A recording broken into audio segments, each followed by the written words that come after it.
Good day, fish tankers. I have 4 aquariums and I love them all, but I think my favorite right now is the one behind me, and that's a low-tech planted aquarium, my 29 gallon. It's been going now for 2 years exactly. So I thought I would do a deep dive, tell you exactly how I put it together, what I used, show you how it developed with some old footage and photographs, and also tell you what I have learned and what I might do different if I had to do it again. If that sounds interesting to you, stick around.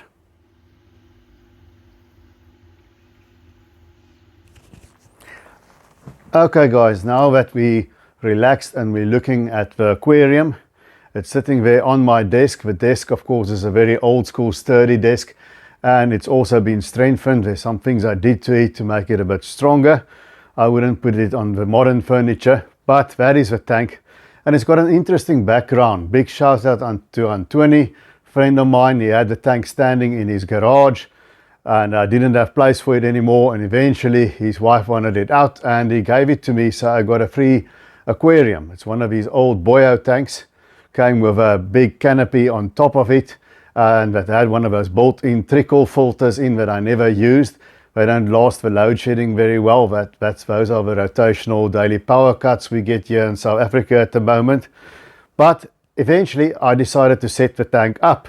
I watched Father Fisher's YouTube channel and saw what he was doing with deep dirted substrates, and it started fascinating me because I've been keeping fish since I was 8 years old, and that's a very long time ago, but I've never really tried that method. So it fascinated me, and I thought, well, I've got this tank lying around and let me see if I can replicate that in this aquarium. Now, of course, the first thing, as we know, I made a video about it. What do we do when our non-fishy partners leave home? My other half went to visit family in the Eastern Cape, and that is the opportunity I took to set up this aquarium. Now, size-wise, it's a rather odd size. It's 80 centimeters by 39 centimeters. It's bow fronted, so at the widest back to front point it's 42.5 centimeters, and it's 43.5 centimeters high, bottom to top. Now I'll put on the screen what that is in inches, but it holds around 135 liters, so it's not quite 29 gallons, it's 50 something gallons or something like that. But that's of course a theoretical volume. In reality, aquariums always hold less because of displacement of all the substrate and other things, hardscape and so on. Now, what equipment did I use on this? Right, let's take a look at the equipment. On the left of your screen, you'll see there's an internal power filter. Now, it's got 650 liters per hour rating. The pump, it's a 12-watt pump. It's a bit way too much for this size of aquarium, but I like the extra filter media. It comes with a bigger filter. There's 2 core sponges in it, not really much. But I put a new filter in the old tank and took the old filter exactly like this one out and put it in the 29 gallon, because then you have an instant cycle. And then I used the sponge filter that I just modified to take an air stone. The only reason for that is because I don't like the gluk gluk gluk. I'm noise sensitive, it bothers me, so that's why I use the air stone. And then there's a 200-watt heater thermostat via Aqua. We've got Chinese brands mostly here in South Africa, and that's the equipment I've used. So then of course there is the lights. There are 2 LED light bars on top. They sort of middle of a range price wise, not the very cheapest, but far from the most expensive. So you can see it's white, blue and red LEDs, not completely full spectrum, the green is missing. And the reason I have 2 is because it's designed to sit fairly close to the tank, and they help.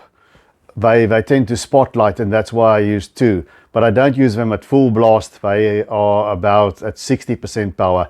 Theoretically, I think if you want 1 light bar and you lift it about 15 centimeters above the aquarium and you run it at full blast, you'd be able to get away with it, because then you'll have a better light spread. Now that's the light, and you can see here's a picture of a tank when I first set it up.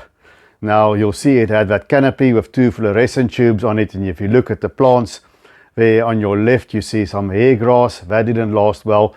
To the right of a left-hand clump of spiderwood, there was some water wisteria. That didn't really make it. And then if you look carefully right in front, then you have all these little these little cryptocorynes. You can hardly see them. I got them very, very cheap. They were about to throw them out in the shop, and that's now today this huge forest of crypts that you see in front of a tank. And then those Amazon swords that you see there, they still exactly the way they were. Of course, they've grown in, and there's still a little bit of a Java fern left, but not too much. The Java fern somehow didn't do well in this aquarium. Now, people always tell me, what, don't you have CO2 in this tank? Do you do this without CO2? There's no CO2 injection in this tank at all. It's just what I'm showing you here. So very low tech, no CO2. And the thing is, if you don't have CO2, if you do it this low tech way, some plants will grow and some won't grow so well. And then in the end, you basically just go with what works.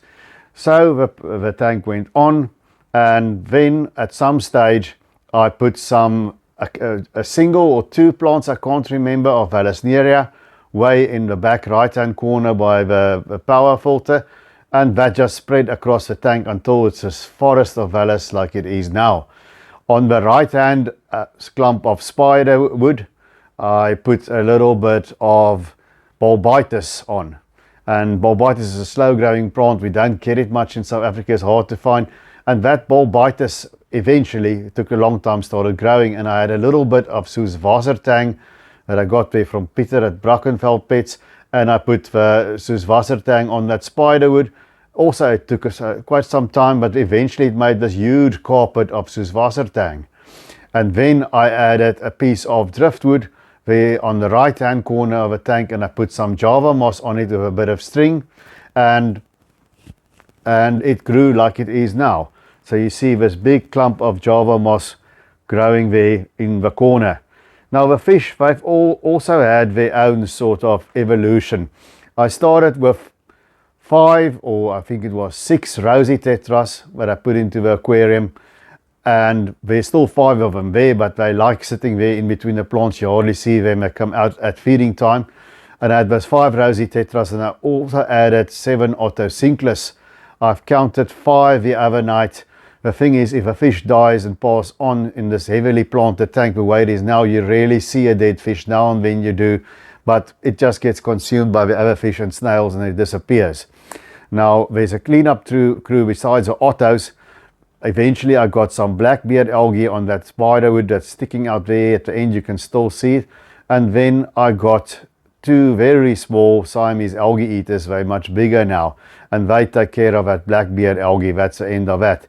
You'll see there's some green spotted algae on the Anubias, and for that we've got some nerite snails. I think there is, I can't remember, anything between 4 and 6 nerite snails in the tank.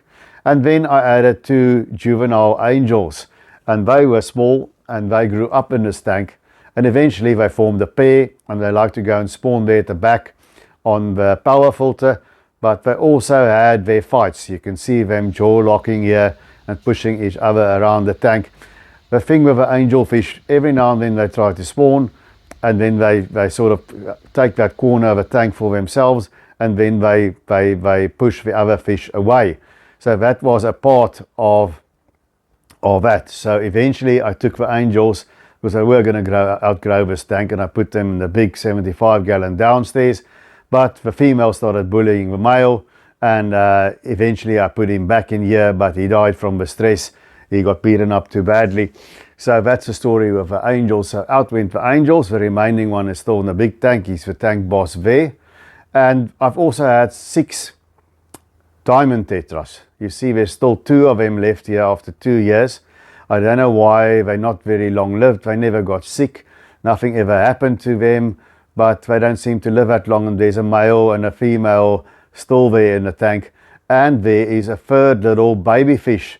One, they spawned in the tank, and one of the diamond tetras hatched and came out the way he came out. And there's also 6 cherry barbs in there.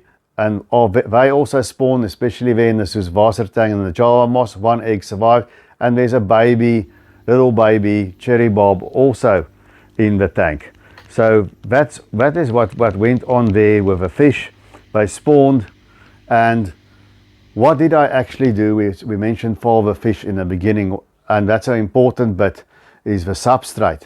Now, this is not a rimless aquarium, it's got quite a solid rim on it, and there, hidden by the rim, on the bottom there is an inch layer of soil. And what exactly did I do? I didn't want to use garden soil because I never know what's in a garden. You know, you're always afraid there's maybe some pesticides from a neighbor that's spilled over, and we've got very sandy soil here. So what I did is I used the products that you see on your screen right now, minus some peat moss. You get those in a block in the garden center. You chuck it in a bucket of some warm water, and it forms a sort of a soft mossy substance. So I used 2 parts of peat moss and 1 part of organic potting soil, as well as 1 part of organic compost. I use that ratio. So half of it is a peat moss and the other half is composed of a potting soil and the organic compost. I add some bone meal and I mix it all together. Now use some common sense. If your water is liquid rock, very hard, then maybe you don't need the bone meal. But my water is very soft, so you need some minerals. So you mix that to a thick, but not a sloppy mud, a thick mud, and you put it on the bottom, 1 inch, 2.5 centimeters, no more than that. I think the trouble that people get with some of these tanks is they put in too much of that soil or that dirt, or sometimes they make it too rich. They put things in like manure and all kinds of things like that, and it's too rich and you get a complete algae bloom. So keep it to 1 inch, no more than that, can even be a bit less. And then I top that off with 2 inches, 5 centimeters of aquarium sand. You'll see the product here in front of you. It's called gravel there. It's a flamingo product, and you'll see the grains there in my hand. It's about 1 millimeter grain thickness. So I call it gravel, but it's a very fine gravel then if it's gravel. I don't know where sand and gravel begins, but it's not as fine as play sand. It's coarser than that, but not gravel. You don't want your normal sort of half a pea size aquarium gravel, because that leaches out the soil and the nutrients into the water. So that's what I created. I've made that deep substrate. The entire substrate is 7.5 centimeters, 3 inches. So 1 inch of soil. I told you what mixture I used there. And then of course the sand you have to clean very well because it's dirty. And then I've topped it with 2 inches of sand. So there's a 3 inch thick substrate in there.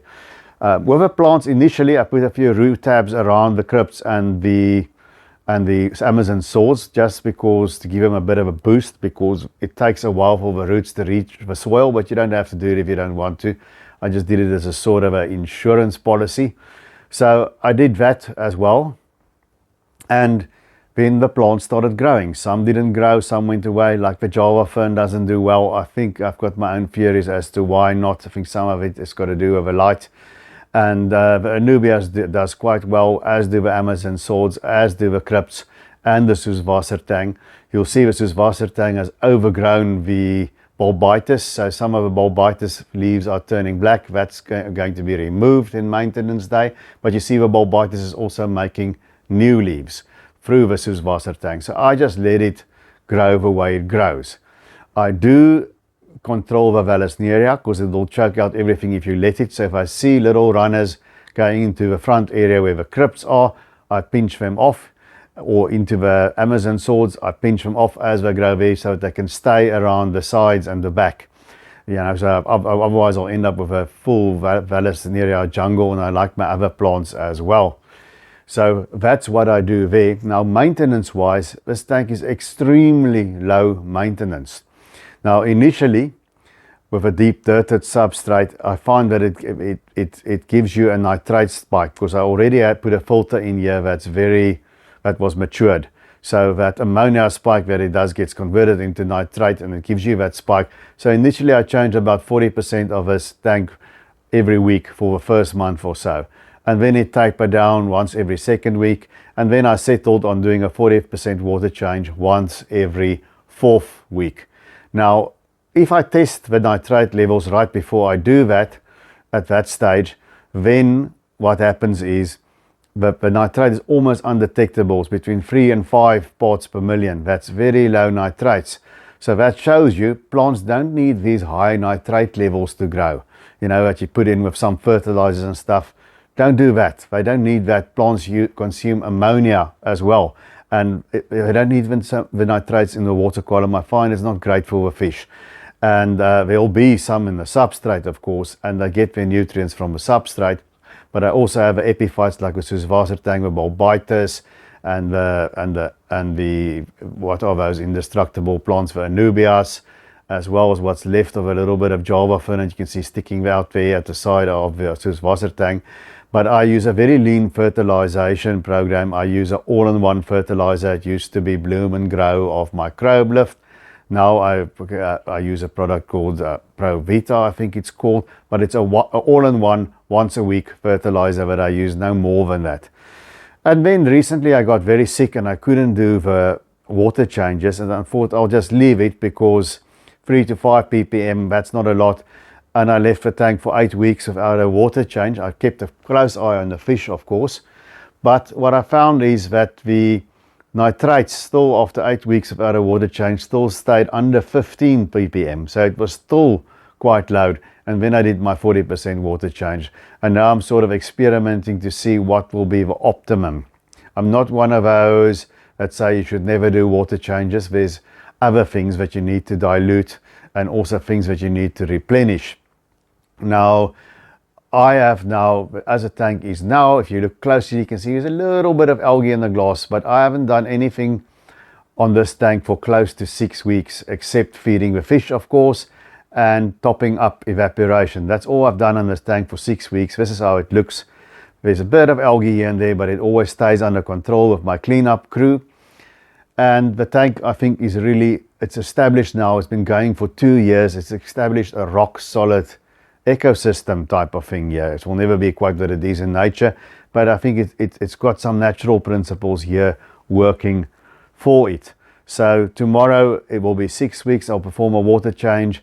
I'll see where the nitrates are at, but I'm thinking probably 6 weeks, every 6 weeks, a 40% water change is what is optimal for this aquarium, because the nitrates, because of the plants and also because of a deep substrate, you know, a deep substrate cultivates anaerobic bacteria, and it breaks down those nitrates.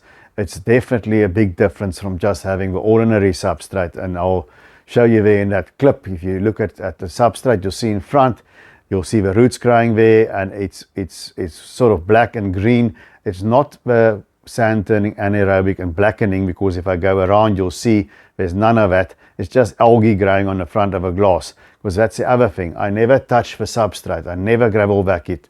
That's not something that you must do with a deep dirted substrate, because you're going to break the sand cap and get your nutrients out in the water column, and you could have a disaster with ammonia spikes and fish dying. So you never ever disturb the substrate. So if you plant your plants, you must make sure that you plant them where you want them, because once they establish, you can't pull them out. As those Vallisneria sends us runners, I must catch the little plant quickly and just carefully tease out the plant and pinch it off. You don't want to pull out those big plants when they have established themselves. You will cause trouble. So you have to think before you plant in these tanks. And the other thing that I think you need with this method, it's a very economical, low-cost way to establish a planted aquarium, but you need a bit of patience. So there may be a good reason for you that you want a high-tech or a CO2 injected tank. If you want a big tank that's like an underwater garden in your lobby or in your reception area, and you don't want to wait for months for it to grow in, then rather go the high-tech route. It will be quicker. If you want to grow red plants, that sort of plant's not going to grow in a tank like this. You know, you have less plants that will grow, but you still, as you can see, have a very good variety, and you can build an impressive planted aquarium. But if you want the red plants, then rather go for the high-tech CO2 option. Well, that's it. It's been running like this for 2 years. What have I learned? Something that we always need to keep in mind in fish keeping: patience is a virtue. And also there are cheaper ways to do things than the high-tech route. There's nothing wrong with a high-tech route. Might well try a tank like that myself. Sharkvet McMarva is always teasing me, and I'll get to it, and I'll do the high-tech thing also, because that also interests me. But that is the one thing that I've learned: keep it simple and establish an ecosystem. Go for a balance. And the thing for me is, if a fish are breeding and here and there's a baby fry surviving, then, you know, then you must be doing something right. What would I do different? I think with the plants, and so nah, not much different that I would do. I might maybe use one light bar and hang it above the tank so that you get a more spread. But even that doesn't really bother me. Everything keeps on going nicely. I would prefer not to have had that bubble air-driven sponge filter, but you know, that's what we have now in South Africa with rotational power cuts. The cheapest way to keep filtration and some form of aeration circulation going during a power cut is to have these air-driven filters connected to a AC/DC lithium battery, backup little air pump. It's cheap, and there's always circulation and always some filtration going. So that I won't change. I think what I should mention also, the lights, they're on for 6 hours a day. I did say 60% power, not full blast. You use one light bar suspended and maybe full blast. But you've got to experiment with that, and I always say start with 6 hours. 6 hours is optimum for this tank. More than that, we start getting algae problems and it goes out of whack. So that is something that I don't do. I keep religiously sticking to the 6 hours. Things I would do different with a fish. The angels I probably won't do again, or if I did it again, I would, you know, the idea was that they were only going to grow up here. It was never going to be a permanent tank for them. But I would go with angels, go for a single angel rather, even though they are shoaling fish. If you have many, they pair off, you still get that typical cichlid aggression problem. I've been to Cabin Aquarium in Joburg a week ago, and there Kirsty told me the trick is you only get male angels. Bigger angels, obviously, so you can sex them, but only keep male angels. That might be something, but that'll need a bigger tank. But the angels, I would just keep a single specimen if I had to do it again. Then the Siamese algae eaters. They are absolute blackbeard eating machine. I don't know about amano shrimps, because shrimps don't really last with me.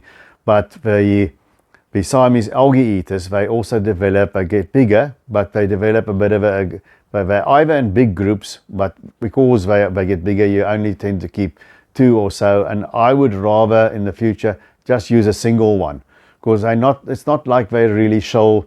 And the 2 Siamese algae eaters, they sometimes spar a little bit, but there's nothing serious, because as you can see, there's plenty of hiding spaces for fish to get away. So that is really a non-issue. But doing it over, I would just do a single angel. Yeah, of course, because I have a bigger tank to move it onto. And the Siamese algae eater, I would have just gotten one.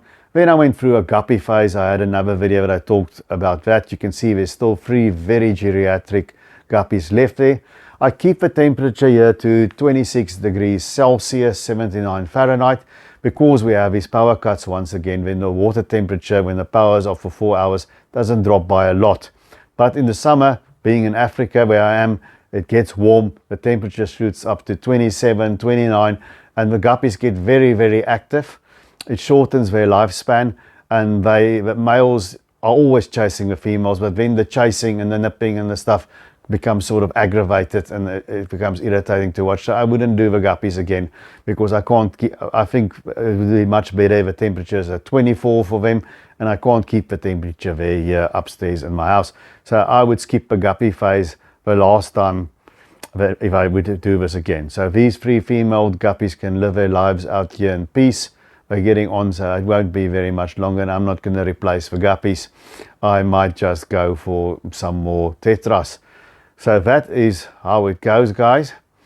As always, like, subscribe. I would greatly appreciate that. And also send some good vibes out to my 4-footed companion, our little mascot, Princess Lulu. She's hurt her back, and she is now in sort of bed rest where I have to keep her quiet. Back legs luckily are still working, and so she's just walking very slowly, and she needs to be kept still, but she'll get through it. So send old Lulu some thoughts, like and subscribe, and I'm going to leave you guys now by feeding the fish, then maybe we'll get some of those rosy tetras to come out as well.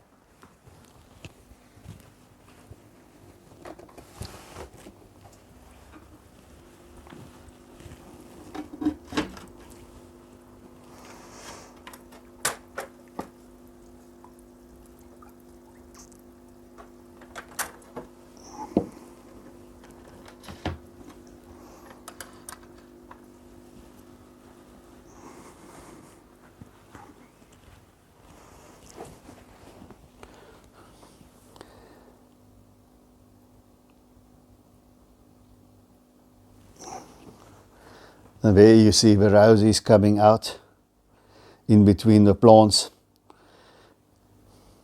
And that's quite a bit of food. I usually feed less than that, but I had a heavy hand today. It's a combination of bloodworms, brine shrimp, and a little bit of cyclops as well for the tiny little fish that may hide between the plants. And that's it from me, fishy folk. So, as always, keep taking good care of our domestic denizens of the deep, and see you soon.